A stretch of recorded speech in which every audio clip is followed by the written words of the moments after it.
What if a single night could topple a regime and redraw the map of global power? On the 3rd of January 2026, the United States executed a daring military operation in Venezuela, capturing President Nicolás Maduro and his wife, Celia Flores, in a move that has sent shockwaves around the world. But as Maduro arrives in New York to face charges, questions swirl. Is this the dawn of liberation for a beleaguered nation, or the spark of a wider conflict? How does America's military might stack up against Venezuela's defenses? And could this escalate into full-scale war?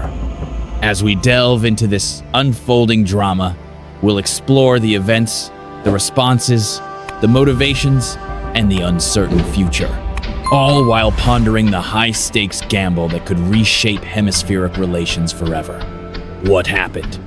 A precision raid in the dead of night. The operation unfolded with surgical precision, a testament to U.S. military prowess that leaves one wondering, how far can such power extend without crossing into invasion territory? Codenamed Absolute Resolve, the strikes began around 2:01 a.m. local time in Caracas, targeting key military installations like Fuerte, Tiuna, Venezuela's largest military complex, and La Carlota airfield.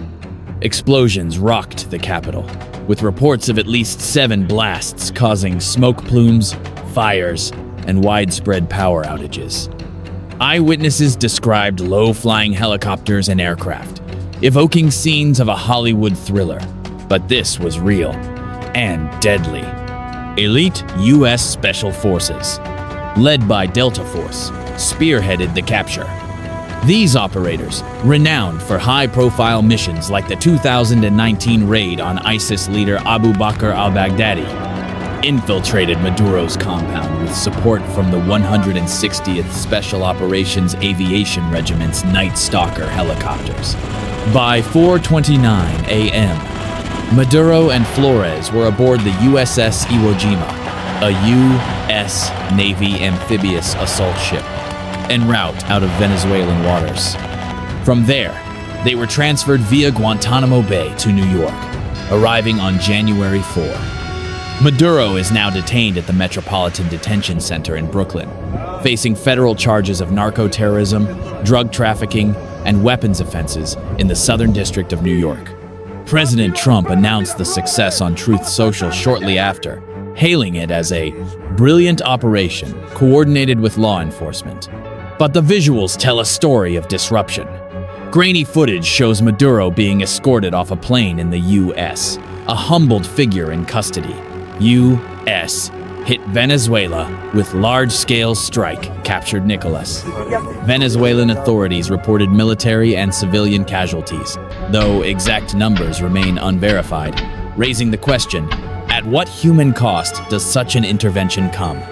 In comparing U.S. versus Venezuelan military power, a topic surging in searches worldwide, the disparity is stark. The U.S. boasts a global superpower arsenal, over 1.3 million active personnel, advanced stealth aircraft, precision-guided munitions, and a navy with aircraft carriers like the USS Harry S. Truman, which supported the Caribbean buildup since August 2025. Venezuela, by contrast, fields about 350,000 troops with outdated Russian-supplied equipment, including S-300 air defenses that proved ineffective against U.S. strikes. Low morale from economic woes further hampers their capabilities. This imbalance begs curiosity. Was this less an invasion and more an unchallenged extraction, or the prelude to something larger? World response: a chorus of condemnation and division as news of Maduro's capture spread. The global reaction was swift and polarized, prompting us to ask, will this unite the world against U.S. unilateralism, or fracture alliances further?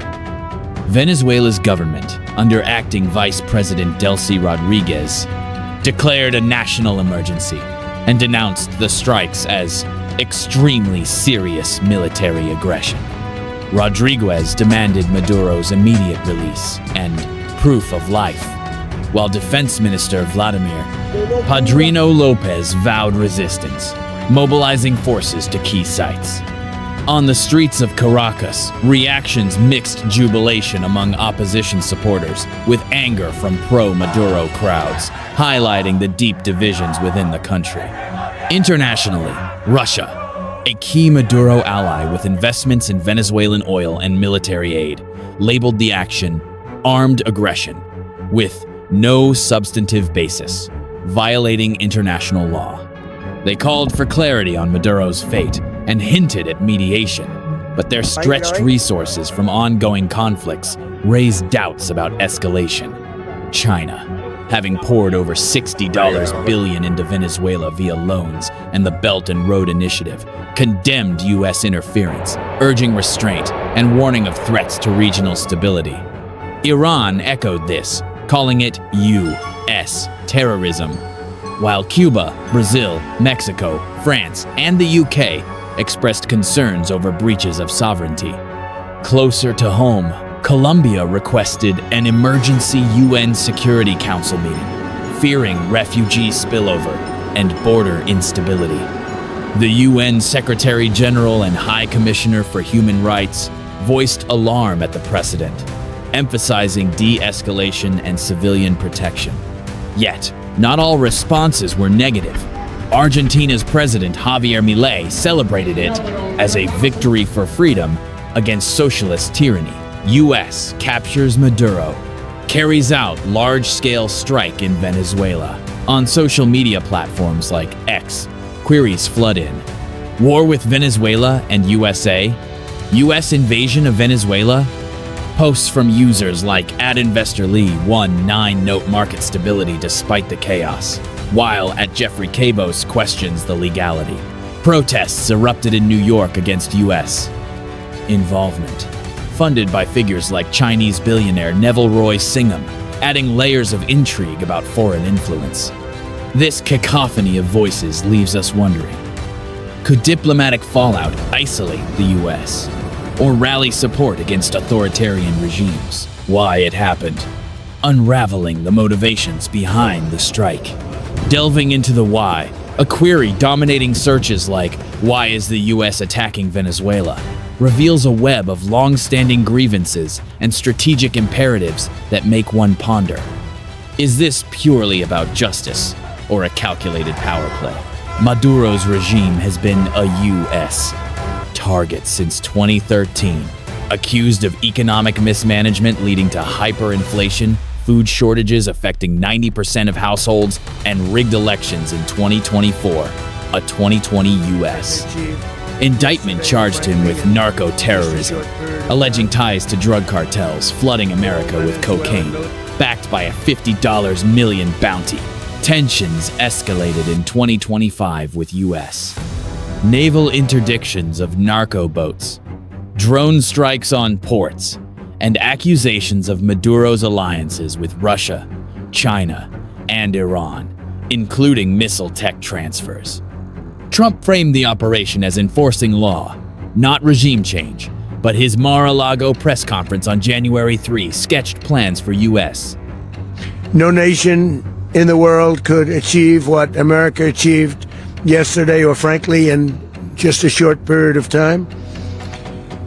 All Venezuelan military capacities were rendered powerless as the men and women of our military, working with U.S. law enforcement, successfully captured Maduro in the dead of night.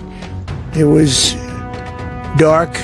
The lights of Caracas were largely turned off. Oil companies to overhaul Venezuelan operations, tapping into the world's largest reserves, over 300 billion barrels.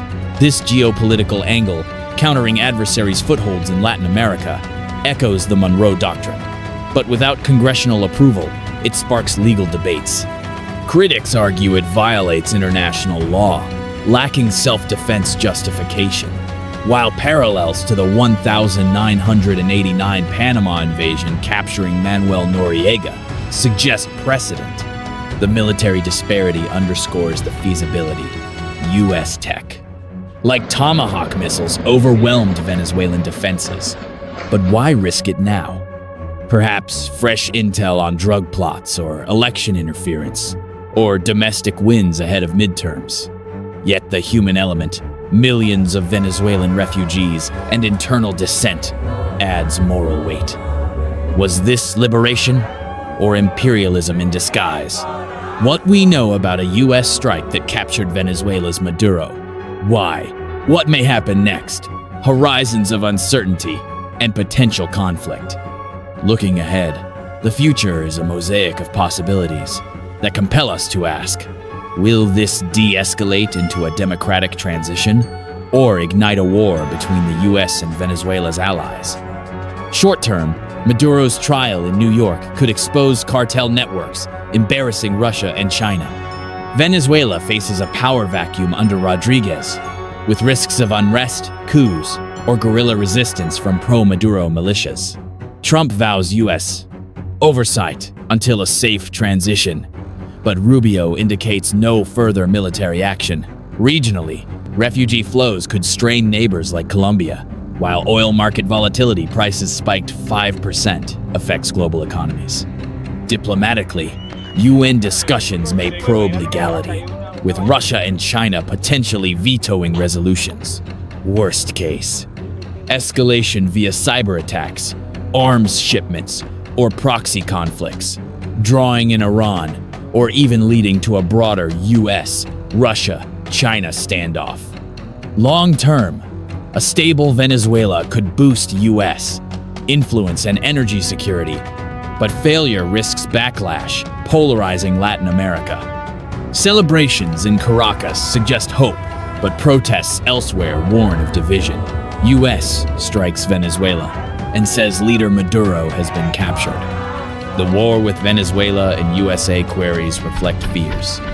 While not a full invasion, sustained US presence could evolve into one if resistance mounts. Stay informed, your role in the unfolding story. This event, from midnight strikes to Maduro's Brooklyn cell, marks a pivotal shift, challenging norms of sovereignty and power. As questions linger, from military imbalances to war risks, the world watches. Follow verified sources, engage in informed discourse, and consider the implications for global stability. What do you think lies ahead? Share your thoughts. The story continues.